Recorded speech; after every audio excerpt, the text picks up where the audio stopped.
यो हाम्रो कोकोको बोट हो। एकदमै राम्रो फलिरहेछ। म आज देखाउन गइरहेको छु। एकदमै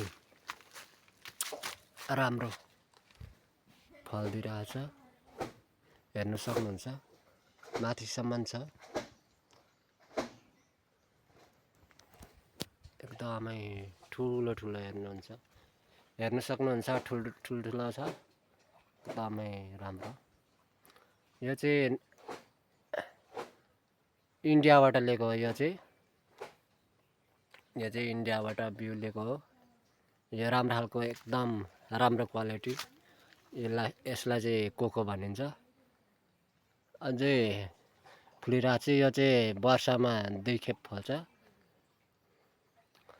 यो चाहिँ एकदम मार्केटमा एकदम महँगो छ। तपाईहरुलाई पनि बिउ चाहिन्छ भने कन्ट्याक्ट गर्न सक्नुहुन्छ। र होचोमै फल्छ यो एकदम तलदेखि माथिसम्म नै हाँगासम्म नै एकदम। यसलाई चाहिँ हेरचाह गर्नुपर्ने हुन्छ। एकदम यो फुल फुलेको बेलामा चाहिँ यो कमिलाले फुल झार्छ। यो एकदम हाँगादेखि नै फल लाग्छ। यो हेरचाह गर्नुपर्छ। र यस्तो यो बिग्रेको चाहिँ झारिदिनु पर्ने हुन्छ। यो चाहिँ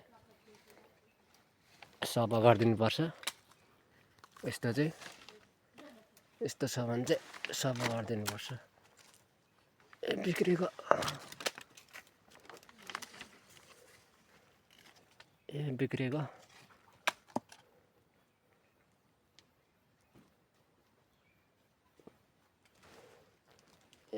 चाहिँ झारिदिनु पर्छ। एकदम ठुल्ठुलो छ यो। एकदम राम्रो क्वालिटीको हो यो।